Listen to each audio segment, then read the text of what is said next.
Assalomu alaykum YouTube kanalimiz a'zolari. Mana bugun marhamat tumanida ishimizni yakunlayapmiz. Xudo xolasa bu ishimiz fasad shapka qismi, sokil qismi bo'ldi. Xudo xolasa ko'rib baho berasizlar. Mana juda chiroyli ideya qilib chiqarib berdik.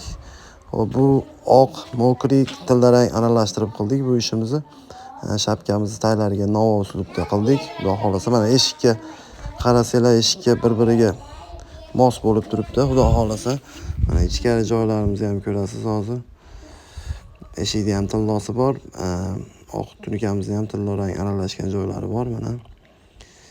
Mana ichkari shapkalarimiz akfas ishkalat ekan. Endi ishkalat rangida dedik, yo'q, hashi mokri rangdan qilib beringlar degani uchun mokriydan qilib berardik. Uyda egasi talabiga binoan, xudo xolasa.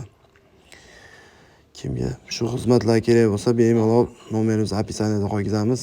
Murojaat qilaverasizlar, inshaalloh xizmatingizdamiz. Mana juda go'zal va juda ideal holatda. Mana tag qismlari ham hamma yo'g'i.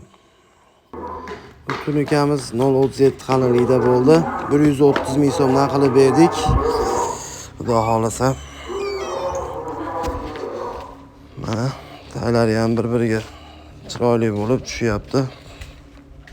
Mana chekkalari, burchak qismlarini ham bir qator ahamiyat berasizlar, inshaalloh.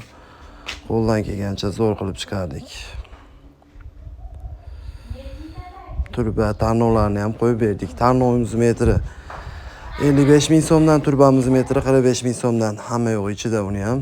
Usta haqqi xizmati, hamma rayka samarasi tushirib tunikani. Nima ketsa unga ham, nima ketsa hamma yo'q o'zimizdan, inshaalloh.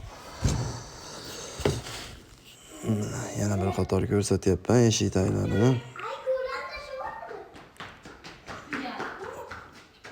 Eshigini ham chiroyligini qo'yibdi. Mashinga monam bo'lib, tunika foni ham juda go'zal holatda chiqdi. Yana bir qator ichkarilarni ham ko'rsatyapmiz. Behijolat murojaat qilaverasizlar. Qo'ldan kelgancha ideal holatda chiqaryapmiz.